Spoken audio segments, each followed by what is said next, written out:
महाराज जी, मैं 15 साल से महादेव विश्वनाथ जी को गुरु मानकर माता काली की सेवा करते हुए शमशान साधना में लगा हुआ था। एकाएक कुछ महीनों से राम जी के नाम से प्रेम हो गया है। शमशान साधनाओं में जो मंतव्य का प्रयोग करता था, कुछ महीने से अब नहीं कर पा रहा हूँ। माला करते हुए मंत्र भूलकर केवल राम नाम ही चलने लगता है। अब राम नाम जपने से आंख से आंसू भी आते हैं, हमेशा रोना चालू होता है। महाराज जी मार्गदर्शन करें, मैं किस दिशा में जाऊं? सही बात ये हुई है कि भगवान भूतेश्वर की आपके ऊपर कृपा हो गई है, जो राम राम तुम्हारे को जपने की रुचि हो गई। बहुत कृपालु हैं भगवान शंकर। जा पर कृपा न करें पुरारी, सो न पाओ मुनि भगत हमारी। परम कृपालु भगवान शिव आप पर बरस रहे हैं। आप जो हृदय में आया उसी में चल दीजिए। कोई प्रश्न नहीं, इस पर कोई विचार नहीं।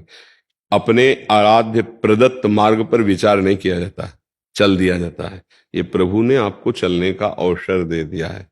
जो चिताभस्मा लेपो गरल मसनम दिक्पट धरो, जटाधारी कंठे भुजगपतिहारी, पशुपति कपाली भूतेशो तो भजति। अगर उनका भजन करते जगदीश ही का पदवी, ये जगदीश की पदवी प्रदान करते हैं। जब भगवान शिव प्रसन्न होते हैं तो ये प्रदान कर देते हैं। भगवान अयोध्या वासियों से कहते हैं, औरो एक गुप्त मत सबई कहो कर जोर, शंकर भजन बिना नर भगत न पावे मोर। महादेव प्रसन्न हुए, अब ये मार्ग दे दिया, अब बहुत सावधानी से चलो। महाराज जी, जैसे जब नाम जब मिला तो हम शमशान साधना करके परेशान हो गए थे किसी तनाव से। महाकाली देखो एक हम आपको बात बता रहे हैं। भगवान भूतेश्वर को प्रसन्न करने के लिए मार्ग हैं, जैसे अघोर मंत्र है, अघोर पंथ है, बहुत से मार्ग हैं। हमारे भगवान का एक स्वभाव है, ये यथा माम प्रपद्यन्ते तास तथैव भजाम्य हम। अगर आप उनको अघोर रूप से देखोगे वैसा आपको अनुभव करा देंगे। वो भूत रूप से देखोगे भूत रूप से आपको दिखा देंगे। मंत्र सिद्ध करके वासनाओं की कामनाओं की पूर्ति के लिए सिद्ध बनकर पूजने लगोगे, लेकिन भगवत साक्षात्कार नहीं होगा। आज शिव जी की कृपा हुई कि आप भटकने से बच गए और मार्ग आपको मिल गया। इसलिए सौम्य और शांत और पवित्र आहार करते हुए दैन्य भाव से चलोगे तो जीवन कृतार्थ हो जाएगा। हाँ, कब जैसे शिव उपासना में है, जो संभल नहीं पाते हैं तो फिर वो गलत मार्ग का अवलंबन ले लेते हैं। क्योंकि हम काशी में ही रहे, घाटों में ही रहे और उन्हीं के उपासक रहे हैं। फिर वो इसीलिए तो हम आपके पास आए। हाँ, वो अन्य जो नहीं पाना चाहिए वो पाने लगते हैं, जो नहीं पीना चाहिए वो पीने लगते हैं और कहते हैं भगवान शिव हलाहल विष समस्त देवता और भगवान की प्रार्थना स्वीकार की।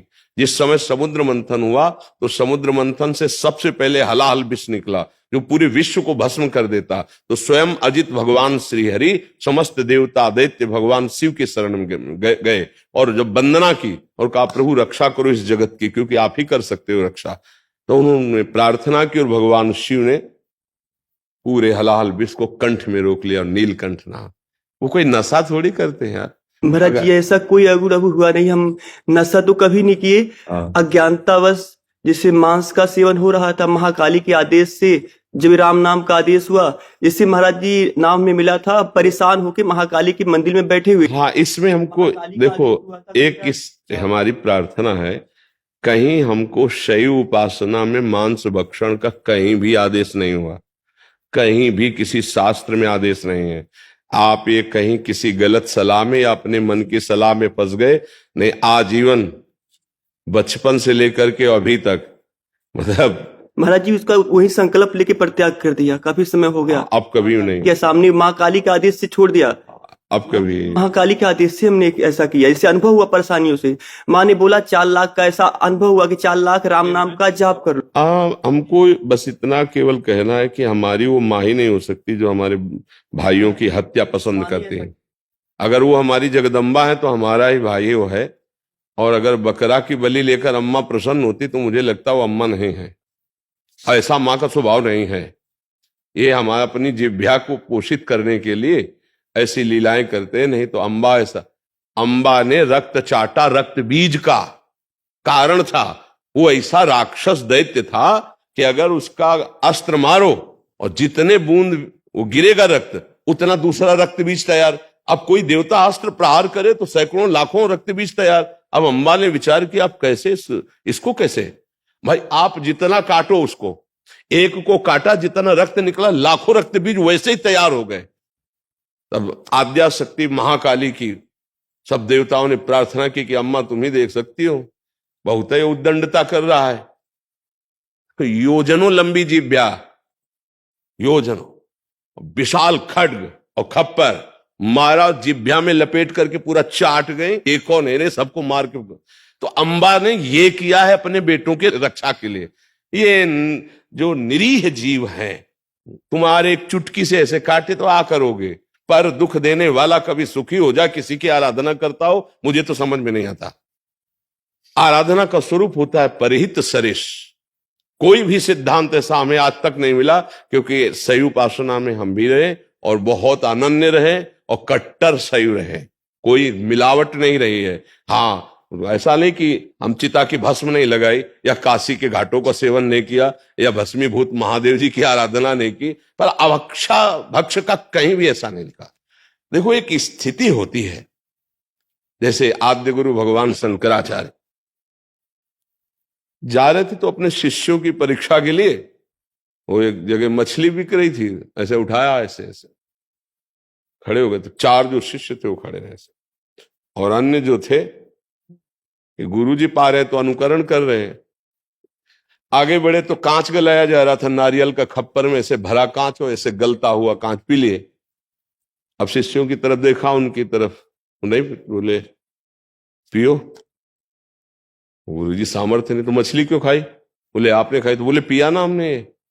उनसे पूछा आपने क्यों नहीं खाया जब हम पा रहे थे? तो उन्होंने आपने आज्ञा नहीं करी। उत्तम बात यह है कि जो सिद्ध महापुरुष कर रहे हैं वो हमारी सामर्थ्य है। अब उन्होंने ऐसे किया, जिंदा मछली निकल गया, जल में छोड़ दिया। अब वो ऐसे किए तो सब लीवर में पहुंच चुकी थी।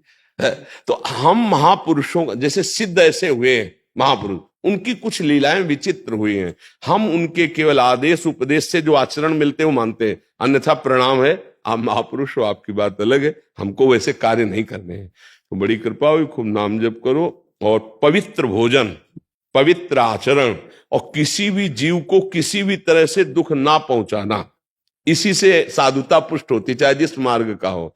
नहीं तो आप देखो, आप खुद निर्णय करें कि आपकी बुद्धि आपको धोखा देने लगी थी, मतलब हाँ, आगे चल करके जो स्थिति आती वो आप अपने को भले सिद्ध कहते, लेकिन एक पागल किसी और कोई स्थिति नहीं रहती। आद्या शक्ति को, या जैसे हनुमान जी है, इनको प्रभु और प्रीतम मानकर आराधना करोगे तो निकल जाओगे, अगर अधीन करने की कोशिश करोगे तो मिट्टी में मिल जाओगे। इनको अधीन करने की सामर्थ्य किसी की नहीं। जब अम्बा अपने रूप में आ गई तो शिव जी चरणों में पड़े थे। दर्शन करते हो कभी? ऐसा दर्शन क्यों? माँ विशाल और वो चरणों में पड़े हुए हैं। आद्या शक्ति है, कभी कोई जैसे ऐसे नहीं कि हम दैवी शक्ति को सिद्ध, वो बहुत, इसलिए नाम जप करे, बड़ी कृपा है कि आपको राम राम का मार्ग मिल गया। खूब नाम जप करो। कोई कुछ चलता ही नहीं महाराज इनके अलावा। हाँ, बस शांत और किसी से कहिएगा भी नहीं, क्योंकि फिर अंतर ध्यान हो जाता है। अगर हम कहते हैं हमारा भजन बहुत दिव्य चल रहा है, निरंतर चल रहा है, वो रुक जाएगा। ये हम दिव्यता की बात कहते हैं। आज जैसे यहाँ संत सभा में कह दिया, अब इसके बाद कभी नहीं कहना, शांत। और ऐसे कोई भी आचरण या ऐसा पहनावा ऐसा ना होना चाहिए जो सात्विक ना हो, शतोगुण से युक्त पहना। देखो भगवान शिव हैं, उनकी हम समानता नहीं कर सकते। जैसे वो मुंडों की माला पहनते हैं, उनकी समानता कर सकते हैं। अगर वो आंख मूंद लिए तो 88,000 वर्ष एक बार में आंख मूंद गई। शंकर सहज स्वरूप संभारा लाग समाज। 88,000 वर्ष अपनी आयु कितनी है? 80 और 100, 88 तक पहुंच जाए तो बड़े भाग्यशाली समझो। 88,000 वर्ष की जिनकी समाधि लगती है, उनसे हम होड़ कर सकते हैं कि वो मुंडों की माला पहनते तो हम मुंडों की माला पहने, वो जहर खाए तो हम। धतूरे का फल चढ़ता है, एक धतूरे के फल में 20-25 आदमी मर जाएंगे। महादेव जी के धतूरों का फल, मतलब वो अद्भुत देवता है, उनकी प्रसादी भी बहुत होश है से ले। मतलब सेव भी चढ़ता है तो सेव ले लो। अब कह दो सबे प्रसाद तो एक धतूर का फल है, खा लोगे तो हजम कर ले की सामर्थ्य थोड़ी, वो देवादिदेव महादेव सबकी सामर्थ्य। इसीलिए बहुत ही सत्संग की आवश्यकता होती है, नहीं तो उसमें क्या उद्दंडता आ जाती है। आराधना में उद्दंडता आ जाती है और वो फिसल कर मानसिक विक्षिप्त हो जाता है और फिर लोग उसको सिद्ध मानने लगते हैं। मानसिक विक्षिप्तता को जो जितना धर्म के विरुद्ध उद्दंडता करे उसको चार लोग जो है ना वो सिद्ध घोषित कर देते हैं। ये कलयुग का प्रताप है। जैसे कई बातें ऐसे देखने को मिलती हैं जो तस्मात् शास्त्रम प्रमाणम ते कार्याकार्य व्यवस्थित हो, कभी सिद्ध ऐसा नहीं कर सकते। क्योंकि जैसे हम सात्विक भाव लेकर के चले और परिपक्व हुए तो वही भाव रहेंगे ना। तो सिद्धावस्था में तो और सावधानी सिद्ध हो चुकी है, वो असावधान कैसे बर्ताव करता है। आजकल जितना कोई असावधान बर्ताव करे तो उसे कहा जाता है ये सिद्ध हो गए, क्योंकि अज्ञानी जीव है। सिद्धावस्था की हर एक स्थिति हमारे शास्त्र में लिखी है। सिद्धावस्था का सीधा परिचय है जिसकी कोई चाह नहीं रह गई है, जिसको अपमान दुख नहीं दे सकता, सम्मान सुख नहीं दे सकता, जिसको मृत्यु से भय नहीं लगता, जो सच्चिदानंद की स्थिति में हर समय रहता है, वो परिपक्व माना जाता है। अब ऐसा नहीं कि भक्ष का कोई विधान न माने, मनमानी आचरण कर बोले क्यों बोले सिद्ध हो गए या उदित हो गए, ऐसा हमने शास्त्रों में नहीं पाया। हमने सिद्धों के खूब दर्शन किए गंगा किनारे, बड़ी मर्यादा से, बड़ी शास्त्र पद्धति से रहने वाले। तो इसलिए सावधान होकर चला जाए, कहीं त्रुटि न हो जाए, नहीं बुद्धि भ्रष्ट हो जाएगी, डिप्रेशन में पहुंच जाएगा, पागल हो जाएगा और उसे लोग सिद्ध मानेंगे। चमत्कार ये होता है कि उसी को सिद्ध मान लिया जो इतना ऊट पटांग बोले अरे सिद्ध पुरुष अवधूत है इनकी, नहीं उसको दवा की जरूरत है, उसे दवा ले, शांति से शास्त्र मर्यादा से चले, ऐसा है जी।